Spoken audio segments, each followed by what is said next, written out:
ആ സിനിമയിൽ അഭിനയിക്കുന്ന സമയത്ത് വിജയ് സാറിന്റെ നായികയായിട്ടാണ് ആർ.ബി. ചൗധരി സാറ് എൻ്റെ ഈ ഒരു ഫോട്ടോ കണ്ടപ്പോൾ പൂവേ ഉനക്കാക സിനിമയിൽ എന്നെ ഇതിൽ കാസ്റ്റ് ചെയ്താൽ കൊള്ളാം എന്ന് പറഞ്ഞിട്ടാണ് ഞാൻ ആ ഫിലിമിലേക്ക് വരുന്നത്. അപ്പോൾ ഞാൻ പോലും വിചാരിച്ചിട്ടില്ല അത് അത്രയും ഭയങ്കര ഹിറ്റാവുന്ന. പക്ഷെ അത് നല്ല ഹിറ്റായി. ஆஃப்டர் ஆல் ஒன் சைடு லவ்வுக்கு போய் இப்படி ஃபீல் பண்றீங்களே. ஒரு செடியில எத்தனை பூ பூக்குது? ஒரு பூ உதிர்ந்தா இன்னொரு பூ பூக்குறது இல்ல? வாஸ்தவம் தாங்க. ஆனா உதிர்ந்த பூவை மறுபடியும் எடுத்து ஒட்டுவீங்க பார்க்கலாம் முடியாது. അത് മാതിരിതാങ്ക കാതലോ. അങ്ങനെ വിജയുടെ കൂടെ 2 പടത്തിൽ നായികയായിട്ട് ചെയ്യാൻ പറ്റി. വൺസ് മോറിൽ സിമ്രൻ, അതിന് ഫസ്റ്റ് ഹാഫിൽ മുഴുവൻ ഞാനും, പിന്നെ സെക്കൻഡ് ഹാഫിൽ സിമ്രൻ എൻ്റെ സിസ്റ്ററായിട്ടാണ് വന്നത്.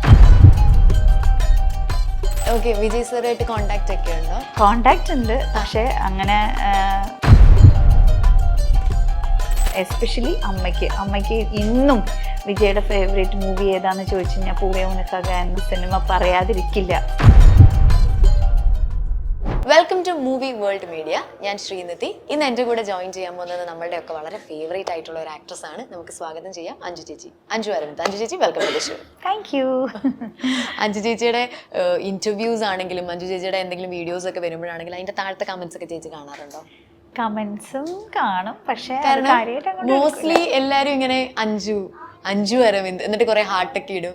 എനിക്ക് ഇഷ്ടമുള്ള നായിക, നല്ല ചിരിയാണ് അഞ്ജുവിന്റെ, നല്ല കണ്ണാണ് എന്നൊക്കെ പറഞ്ഞിട്ട് ഒരുപാട് കോംപ്ലിമെന്റ്സ് അതിനകത്ത് വരും. അതായത് നമ്മൾ ഇൻഡസ്ട്രിയിൽ സ്റ്റാർട്ട് ചെയ്യുന്നു, അത് കഴിഞ്ഞിട്ട് ഇത്രയും കൊല്ലം നമ്മൾ കണ്ടിന്യൂസ് ആയിട്ട് ഇൻഡസ്ട്രിയിൽ തന്നെ നിൽക്കുന്നു. അപ്പോഴും ആൾക്കാർക്ക് നമ്മുടെ പഴയ ക്യാരക്ടേഴ്സ് ചെയ്തത് ഓർത്തിട്ടായിരിക്കും അവരുടെ ആ സ്നേഹം ഉണ്ടാവുന്നത്. അതൊരു ബ്ലെസ്സിങ് അല്ലേ? പിന്നെ തീർച്ചയായിട്ടും. എന്താ പറയാ, ഇപ്പൊ അങ്ങനെ കൂടുതൽ സിനിമകളും സീരിയലുകളും ഒന്നും ഞാൻ ചെയ്യുന്നില്ല. അപ്പോൾ അപ്പോഴും ആളുകൾ മറന്നിട്ടില്ല എന്ന് കാണുമ്പോൾ ഭയങ്കര സന്തോഷം. ഇതിനിടയ്ക്ക് ഇങ്ങോട്ട് വരുന്ന സമയത്ത് ബാംഗ്ലൂരിൽ ഒരു ഓണം സെലിബ്രേഷൻ ഉണ്ടായിരുന്നു. അവിടെ അതൊരു കോസ്മോപൊളിറ്റൻ ക്ലബ്ബാണ്. മലയാളീസ് മാത്രമല്ല, നോൺ മലയാളീസും ഉണ്ട്. അപ്പോൾ പ്രോഗ്രാമിന് പോയി അവിടെ നോർത്ത് ഇന്ത്യൻസ് ഉണ്ട്, തമിഴിയൻസ് ഉണ്ട്, ഒരുപാട് ആളുകളുണ്ട്. ഞാൻ സംസാരിച്ചു, ഇംഗ്ലീഷിലാണ് സംസാരിച്ചത്. എല്ലാവർക്കും ഓണം റിലേറ്റഡ് ആയതുകൊണ്ട് ഞാനൊരു ചെറിയൊരു സർപ്രൈസും കൊടുത്തു. നമ്മളെ മാവേലി നാടുവാണിടും കാലം പാട്ട് വെച്ചിട്ട് ഡാൻസ് ചെയ്തു സ്റ്റേജിൽ. അതിനുശേഷമാണ് ആളുകളൊക്കെ വന്നിട്ട് ഫോട്ടോ എടുക്കാൻ തുടങ്ങിയത്.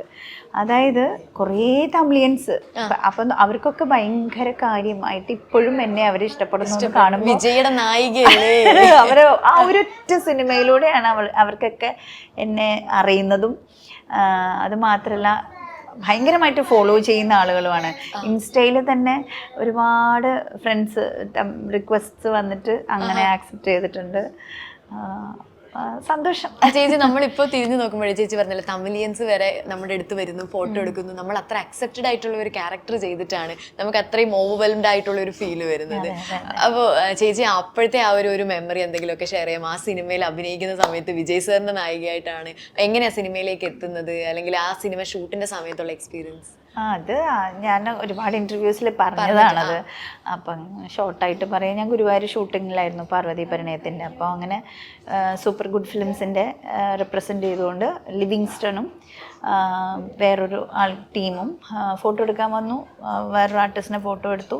അതിൻ്റെ കൂടെയാണ് എന്നെ കണ്ടത്. അപ്പം അച്ഛൻ്റെ അടുത്ത് ചോദിച്ചു, കുട്ടിയുടെ ഫോട്ടോ എടുത്തോട്ടെ എന്ന് ചോദിച്ചു. അങ്ങനെ ഫോട്ടോ എടുത്തു, അത് അവർ കാണിച്ചു. അപ്പോൾ ആ ഒരു ക്യാരക്ടർ എനിക്ക് സൂട്ടബിൾ അല്ലായിരുന്നു. അപ്പോൾ ആർ.ബി. ചൗധരി സാറ്, അതായത് സൂപ്പർ ഗുഡ് ഫിലിംസിൻ്റെ ഓണർ ആർ.ബി. ചൗധരി സാറ് എൻ്റെ ഈ ഒരു ഫോട്ടോ കണ്ടപ്പോൾ പൂവേ ഉനക്കാക സിനിമയിൽ എന്നെ ഇതിൽ കാസ്റ്റ് ചെയ്താൽ കൊള്ളാം എന്ന് പറഞ്ഞിട്ടാണ് ഞാൻ ആ ഫിലിമിലേക്ക് വരുന്നത്. അപ്പോൾ ഞാൻ പോലും വിചാരിച്ചിട്ടില്ല അത് അത്രയും ഭയങ്കര ഹിറ്റാവുന്ന. പക്ഷെ അത് നല്ല ഹിറ്റായി. നമ്മുടെ ക്യാരക്ടർ അക്സെപ്റ്റഡ് ആയി. ഇപ്പോഴും വിജയുടെ നായിക എന്നൊരു ടൈറ്റിൽ. അങ്ങനെ വിജയുടെ കൂടെ 2 പടത്തിൽ നായികയായിട്ട് ചെയ്യാൻ പറ്റി. വൺസ് മോറിൽ സിമ്രൻ, അതിന് ഫസ്റ്റ് ഹാഫിൽ മുഴുവൻ ഞാനും, പിന്നെ സെക്കൻഡ് ഹാഫിൽ സിമ്രൻ എൻ്റെ സിസ്റ്ററായിട്ടാണ് വന്നത്. അപ്പോൾ ഞാൻ മരിച്ചതിന് പ്രതികാരം വെട്ടാൻ വേണ്ടി വന്നൊരു ക്യാരക്ടർ പോലെ അങ്ങനെ അവർ തമ്മിൽ ഇഷ്ടത്തിലായി. അങ്ങനെ സിനിമ പോകുന്നു. ഓക്കെ, വിജയ് സാറായിട്ട് കോണ്ടാക്ട് ഒക്കെ ഉണ്ടോ? കോണ്ടാക്ട് ഉണ്ട്, പക്ഷേ അങ്ങനെ നേരിട്ടൊന്നും കോണ്ടാക്ട് ചെയ്തിട്ടില്ല. ഞാൻ അങ്ങനെ ഒരു എന്താ പറയുക, കീപ്പ് ചെയ്യുന്ന ഒരാളല്ല. എന്നാലും അച്ഛനുമായിട്ട് മെസ്സേജൊക്കെ അയക്കും. ഇപ്പോഴും അവർക്കൊക്കെ എന്നെ വലിയ കാര്യമാണ്. എസ്പെഷ്യലി അമ്മയ്ക്ക് ഇന്നും വിജയുടെ ഫേവറേറ്റ് മൂവി ഏതാന്ന് ചോദിച്ചു കഴിഞ്ഞാൽ പൂവേ ഉനക്കാക എന്ന സിനിമ പറയാതിരിക്കില്ല. കാരണം അത്രയേറെ ഇഷ്ടപ്പെടുന്നുണ്ട് ആൻറ്റി ആ സിനിമയെ. ചേച്ചി ഇപ്പൊ കംപ്ലീറ്റ്ലി ബാംഗ്ലൂരിലേക്ക് ഷിഫ്റ്റ് ചെയ്തോ? അതെ അതെ അതെ. ഓക്കെ, അവിടെ ഇപ്പൊ ഡാൻസ് സ്കൂളൊക്കെ ഉണ്ടോ? ഡാൻസ് സ്കൂളുണ്ട്. 6 സ്ഥലത്തിൽ നമുക്ക് സെന്റേഴ്സ് ഉണ്ട്. പിന്നെ ഞാൻ ഒരു അപ്പാർട്ട്മെന്റ്, ബാംഗ്ലൂർ തന്നെ 6 സ്ഥലത്ത് സെന്റേഴ്സ്. അതെ അതെ അതെ. ഓ അടിപൊളി. ഒരു പബ്ലിസിറ്റി ഒരു ജസ്റ്റ് അതിൽ നമ്മൾ അഡ്വർടൈസ്മെന്റ് ഇട്ടിട്ട് ഒന്നും ചെയ്തിട്ടില്ല. എല്ലാം മൗത്ത് പബ്ലിസിറ്റിയിലൂടെ വന്ന ആകെ ഒരു 12 കുട്ടികളെ വെച്ച് തുടങ്ങിയതാണ്. ഇപ്പം ഓൾമോസ്റ്റ് 100-120 ഓളം സ്റ്റുഡൻസ് ഉണ്ട്. സ്റ്റുഡൻസ് ആൻഡ് ടീച്ചേഴ്സും? ഇല്ല, എല്ലാ സ്ഥലങ്ങളിലും ഞാൻ തന്നെയാണ് അറ്റൻഡ് ചെയ്യുന്നത്. അതുകൊണ്ടാണ് ഇപ്പൊ കംപ്ലീറ്റ്ലി സിനിമയും കമ്മിറ്റ് ചെയ്യാൻ പറ്റുന്നില്ല, സീരിയലും കമ്മിറ്റ് ചെയ്യാൻ പറ്റുന്നില്ല എന്നൊരവസ്ഥയിലേക്ക് വന്നു. പക്ഷേ അതുകൊണ്ട് തന്നെ എന്താ വെച്ചാൽ മനസമാധാനത്തോടെ നമുക്ക് ഇഷ്ടപ്പെട്ട ജോലി നമ്മളുടേതായിട്ടുള്ള രീതിയിൽ കൊണ്ടുപോകാൻ പറ്റുന്നുണ്ട്, നമ്മളുടേതായിട്ടുള്ള ക്രിയേറ്റിവിറ്റി ചെയ്യാൻ പറ്റുന്നുണ്ട്. അങ്ങനെയൊക്കെ ഭയങ്കര സാറ്റിസ്ഫാക്ഷനാണ്. അത് ഭയങ്കര ടയറിംഗ് അല്ലേ നമ്മൾ ഒറ്റയ്ക്ക്? ഇറ്റ്സ് ട്രൂ, ഭയങ്കര ടയറിംഗ് ആണ്. പക്ഷെ ആ ഒരു ടയറിംഗ് എന്നുള്ളൊരു അവസ്ഥയിലും നമുക്കതൊരു സത്യം പറഞ്ഞാൽ എനിക്ക് എൻ്റെ പാഷൻ എന്ന് പറയുന്നത് തന്നെ ആദ്യമേ ഡാൻസും പിന്നെ സിനിമയായിരുന്നു. സിനിമയിൽ ഒരുവിധം ഞാൻ എല്ലാ കാലത്തും നല്ല ക്യാരക്ടേഴ്സ് കിട്ടിക്കൊള്ളണം എന്നില്ലല്ലോ. അപ്പോൾ ഇപ്പം എൻ്റെ പ്രായവും അതാണ്.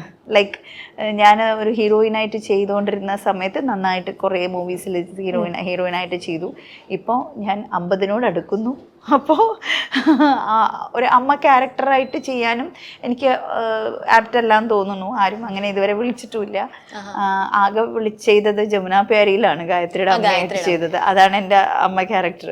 അപ്പം എനിക്ക് തോന്നുന്നു ഞാൻ അമ്മ ക്യാരക്ടറിനും സൂട്ടബിളായിട്ട് തോന്നുന്നില്ലാത്തത് കൊണ്ടായിരിക്കണം അതിനും വിളിച്ചിട്ടില്ല. അപ്പോൾ ഏജ് എന്ന് പറയുന്നത് ഈ ഒരു ഇതിൽ തട്ടിക്കളിക്കുകയാണല്ലോ. അപ്പോൾ പിന്നെ സേഫ് സോൺ എന്ന് പറയുന്നത് നമ്മളുടേതായിട്ടുള്ള രീതിയിൽ കോൺസെൻട്രേറ്റ് ചെയ്ത് നമ്മളുടെ പാഷന്റെ പിന്നാലെ പോവുക എന്നുള്ളതാണ്. അവിടെ ആരൊക്കെയുണ്ട് ചേച്ചി ബാംഗ്ലൂരിൽ? ഹസ്ബൻഡും ഞാനും പിന്നെ എൻ്റെ മോളും അൻവി 12th പഠിക്കുന്നു. 12th പഠിക്കുന്നു.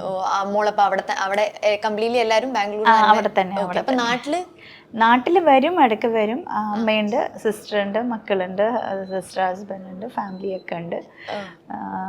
അങ്ങനെ അങ്ങ് പോകുന്നു. ചേച്ചിയുടെ ഡ്രസ്സിങ് എപ്പോഴും ഒരു വ്യത്യസ്ത എന്തെങ്കിലും ഒരു വെറൈറ്റി അതിനകത്ത് കൊണ്ടുവരാറുണ്ട്. ഇപ്പൊ തന്നെ കമ്മല് കണ്ട് ഇപ്പോഴത്തെ ട്രെൻഡ് ആ കമ്മല്. അറിയത്തില്ല? അല്ലല്ല, ഇത് അവിടെയൊക്കെ ബാംഗ്ലൂരൊക്കെ എല്ലാവരും സ്ഥിരമായിട്ട് ഇടുന്ന. അപ്പൊ എനിക്കൊരു കൗതുകം കൊണ്ട് ഞാനും ഇട്ട് നോക്കിയതാ. എനിക്ക് ചേരുന്നുണ്ടോന്നൊന്നും അറിയില്ല. എന്തായാലും ശ്രീനിധി പറഞ്ഞ സ്ഥിതിക്ക് താങ്ക് യു. നല്ല രസമുണ്ട്. Thank you. ചേച്ചിയുടെ സിനിമകൾ ഇപ്പം നമ്മൾ മലയാളത്തിൽ എടുക്കുമ്പോൾ കുറേ നമ്മളിങ്ങനെ ഓർത്തിരിക്കുന്ന കഥാപാത്രങ്ങൾ ചെയ്ത കുറേ സിനിമയുണ്ട്. അപ്പോൾ അഴകിയ സിനിമയ്ക്കകത്ത്, അതായത് സിനിമയ്ക്കുള്ളിലെ സിനിമ പറയാണല്ലോ. അപ്പൊ അതിനകത്ത് ആ ഇന്നസെൻസ് ഡയലോഗ് തെറ്റിക്കുമ്പോൾ ചേച്ചിയുടെ ഒരു ചിരിയുണ്ട്, ആ ഷോട്ട്. അപ്പൊ ആ ഷോട്ട് ഷൂട്ട് ചെയ്ത സമയത്തെ ഒരു കാര്യങ്ങളൊക്കെ ഒന്ന് പറയാമോ? കാരണം ജസ്റ്റ് ഒരു ചിരിയാണ്. അന്നൊക്കെ മമ്മൂക്ക എന്ന് പറയുമ്പോൾ നമുക്ക് ഭയങ്കര പേടിയാണ്. പേടിയെന്ന് വെച്ചാൽ വിനീത് ഉണ്ടായിരുന്നു. വിനീതിനെ അറിയില്ലേ? ഇപ്പോഴത്തെ ഡയറക്ടർ വിനീത്, ആക്ടർ വിനീത്.